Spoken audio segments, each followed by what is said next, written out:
Hello friends, जय माता दी। कैसे हैं आप सब? सुप्ते त्वयि जगन्नाथ जगत सुप्तम भवेदिदम विबुद्धे त्वयि बुद्धेद जगत सर्वम चराचरम।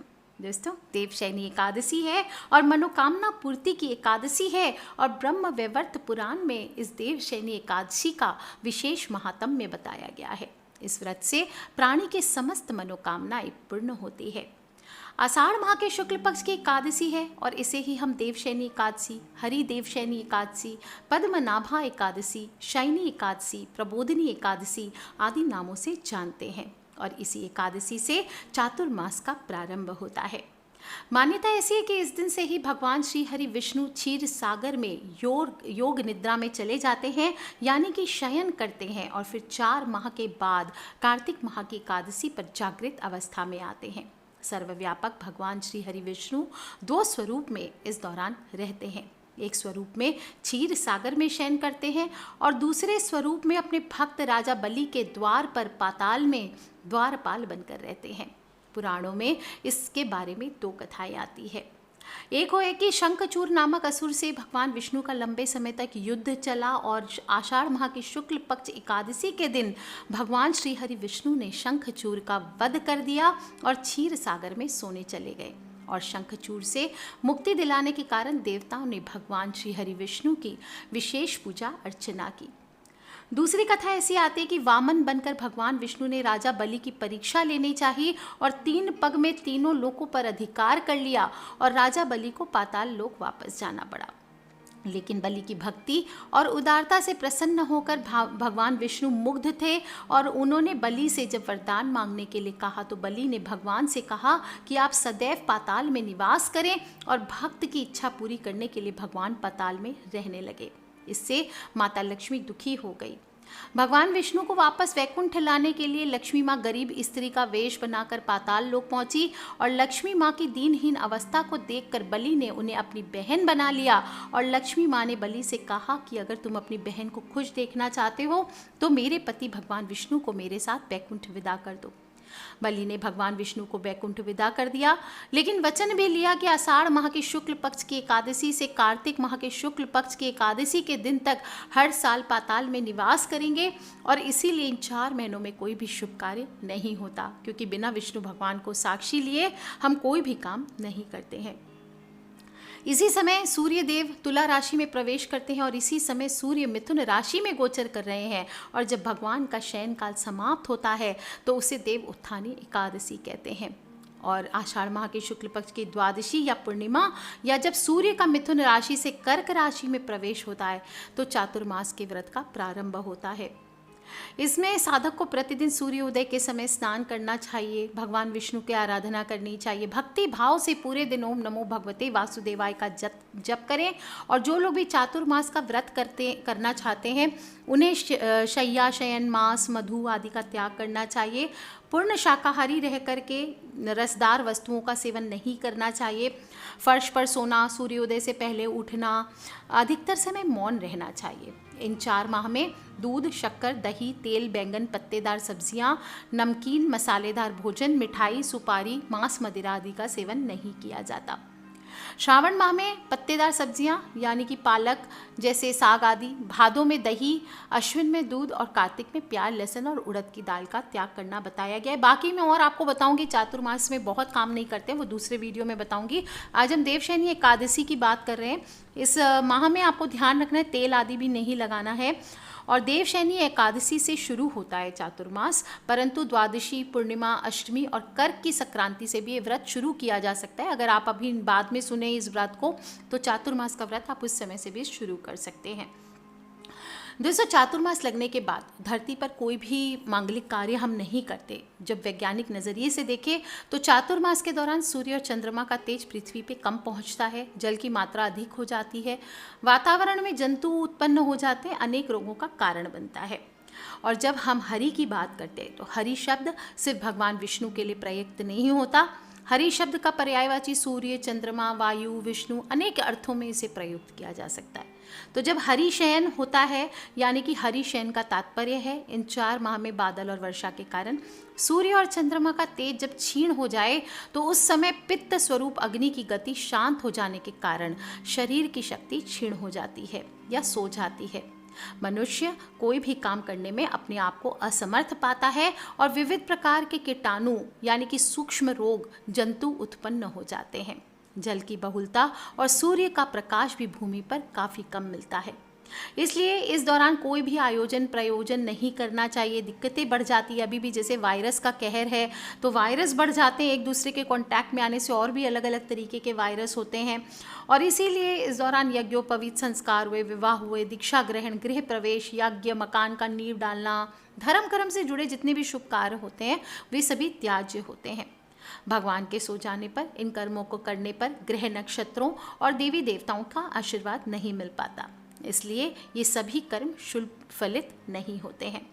इस बार 2020 में देवशयनी एकादशी 1 जुलाई 2020 को है। 4 महीने का होता है चातुर्मास, पर इस बार अधिक मास भी है यानी मल मास भी है, तो चातुर्मास की अवधि लगभग 5 माह की होगी। तो 24 एकादशी के स्थान पर इस बार 26 एकादशियाँ भी होंगी इस साल। टोटल 148 दिनों तक चातुर्मास रहेगा। 1 जुलाई से शुरू होकर के 25 नवंबर को इस दिन भगवान शयन से जागेंगे और अपने शयन कक्ष से बाहर आएंगे। एकादशी तिथि का प्रारंभ आपका 30 जून की शाम को 7:49 पे हो रहा है और एकादशी तिथि की समाप्ति 1 जुलाई को शाम को 5:29 पे होगी। और जो लोग भी व्रत का पारायण करना चाहते हैं वो 2 जुलाई को सुबह 5:27 से लेकर 8:14 तक करने वाले हैं।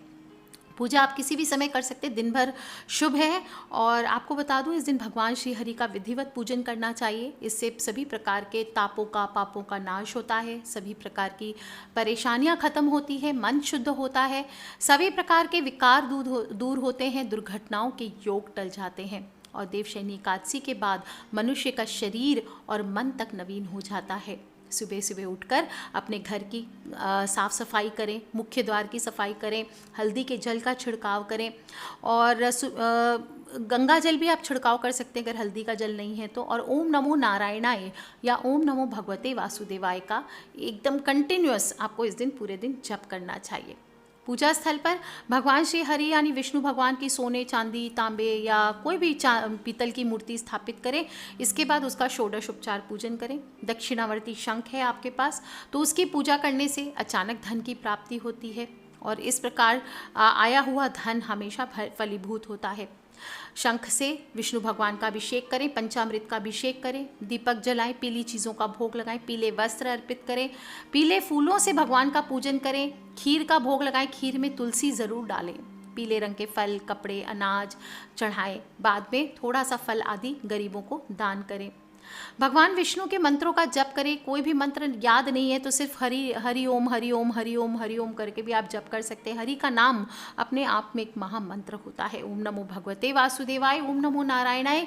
कोई भी मंत्र आप तुलसी की माला से, चंदन की माला से कीजिए, नहीं है तो उंगलियों पे जप करिए, आरती करें, विशेष हरि शयन मंत्र का उच्चारण करें। और ये एकादशी सबसे उत्तम और मोक्षदायी मानी गई है और आपको इस एकादशी पर, देवशयनी एकादशी पर भगवान विष्णु को प्रसन्न करने के लिए मंत्र बोलना चाहिए। सुप्ते त्वयि जगन्नाथ जगत सुप्तम भवेदिदम विबुद्धे त्वयि बुद्धेत जगत सर्वम चराचरम। मैंने पहले भी बताया, इस मंत्र का आप जितना ज़्यादा हो सके जप करें, नहीं तो कम से कम 5-7 बार बोले। क्षमा मंत्र आप मांग सकते हैं। इसके बाद पूजा संपूर्ण करने के बाद भक्त स्तुतो भक्त परः कीर्तिद कीर्तिवर्धन कीर्तिदीप्ति क्षमा कांतिर भक्त शैव दयापरा। इस प्रकार से आप बोलते हुए मंत्र आप भगवान की स्तुति करें। और पूजा के बाद व्रत की कथा ज़रूर सुननी चाहिए। व्रत की कथा नहीं सुनने से कहा जाता है व्रत का फल अधूरा होता है।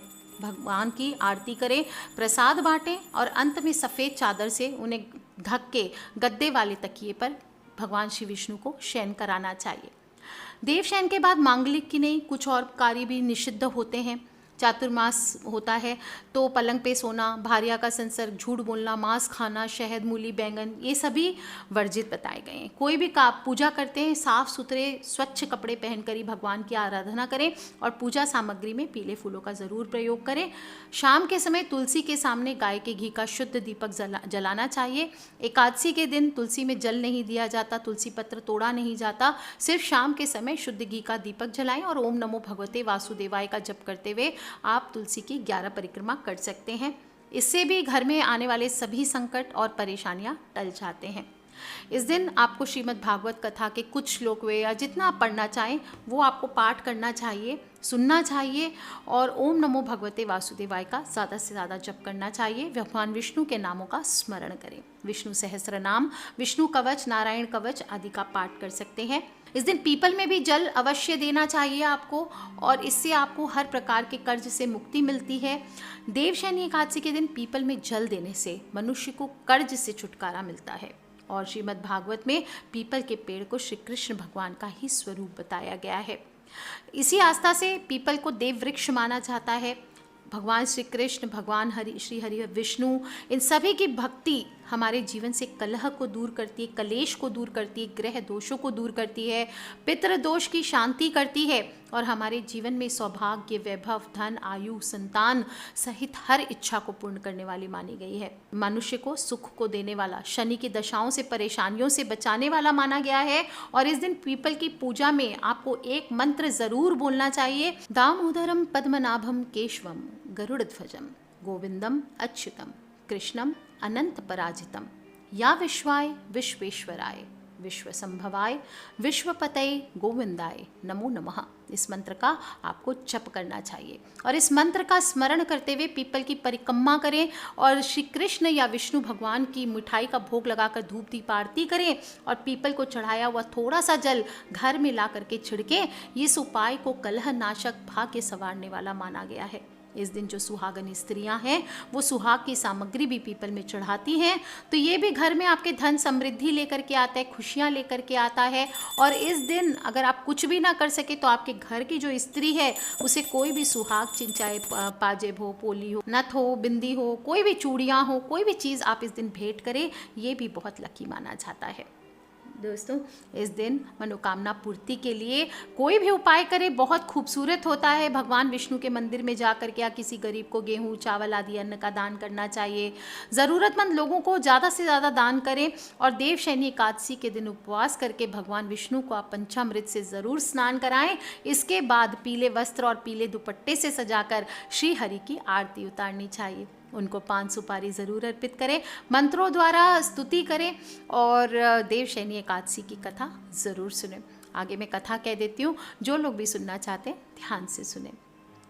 बोलिए श्री हरि विष्णु भगवान की जय, कृष्ण कन्हैया लाल की जय, मोर मुकुट बंसी वाले की जय। दोस्तों, देवशयनी एकादशी के महत्व को इस पौराणिक कथा के जरिए और अच्छे से समझा जा सकता है। एक बार ब्रह्मा जी से देवर्षि नारद ने आषाढ़ माह के शुक्ल पक्ष की एकादशी के बारे में जानने की इच्छा प्रकट की। तब ब्रह्मा जी नारद को इस एकादशी की कथा सुनाने लगे। सतयुग की बात है, मांधाता नाम के चक्रवर्ती सम्राट हुआ करते थे। बहुत ही पुण्य आत्मा, धर्मात्मा राजा थे। प्रजा भी उनके राज में सुखपूर्वक अपना गुजर बसर कर रही थी। लेकिन एक बार क्या हुआ कि 3 साल तक लगातार उनके राज्य में आसमान से पानी की एक बूंद नहीं बरसी। खाली सावन आते रहे, धरती की दरारें बढ़ने लगी, जनता भी भूखों मरने लगी। धर्म कर्म की सुध किसे रहती है, जब अपना पेट पल जाए यही गनीमत थी। प्रजा राजा के पास अपना दुखड़ा लेकर जाने के सिवाय और कहाँ जाती। राजा बेचारा पहले से ही दुखी था, जनता के आने से उनका दुख और बढ़ गया। अब राजा को ना तो रात को नींद आती, ना दिन में चैन। हमेशा इसी परेशानी में रहता, मुझसे ऐसा कौन सा अपराध हुआ है जिसका दंड मेरी प्रजा को भोगना पड़ रहा है। राजा अपनी शंका को लेकर वनों में ऋषि मुनियों के पास गए। चलते चलते वह ऋषि अंगिरा, जो ब्रह्मा जी के पुत्र थे, उनके आश्रम में पहुँचे। उन्हें दंडवत प्रणाम किया और राजा ने अपनी शंका अंगिरा ऋषि के सामने प्रकट करते हुए अपने आने का उद्देश्य बताया। उस समय सतयुग में ज्ञान ग्रहण करने का अधिकार केवल ब्राह्मणों का ही होता था और अन्य वर्णों, विशेषकर शूद्रों के लिए यह वर्जित था। इसे पाप माना जाता था। ऋषि कहने लगे, राजन, आपके शासन में एक शूद्र नियमों का उल्लंघन कर शास्त्र शिक्षा ग्रहण कर रहा है। इसी महापाप का खामियाजा तुम्हारी सारी प्रजा उठा रही है। प्रजा को इस विपदा से उबारने के लिए तुम्हें उसका वध करना होगा। लेकिन राजा का मन यह नहीं मान रहा था कि वह मात्र शिक्षा ग्रहण करने को ही अपराध मान ले। उन्होंने कहा कि गुरुवर कोई अन्य मार्ग नहीं है जिससे उस निरपराध की हत्या के पाप से मैं बच सकूं। तब अंगिरा ऋषि के कहने लगे, एक उपाय है राजन, तुम आषाढ़ माह के शुक्ल पक्ष की एकादशी के व्रत का विधिवत पालन करो, तुम्हारे राज्य में खुशियां पुनः लौटेंगी। राजा वहां से लौट आया। आषाढ़ माह के शुक्ल पक्ष की एकादशी आने पर विधिवत व्रत किया, पूरे राज्य के साथ मिलकर व्रत किया और उस व्रत का पालन कर उसे संपूर्ण किया। अचानक राज्य में जोर से बारिश हुई और प्रजा फिर से धन धान्य से निहाल हो गई।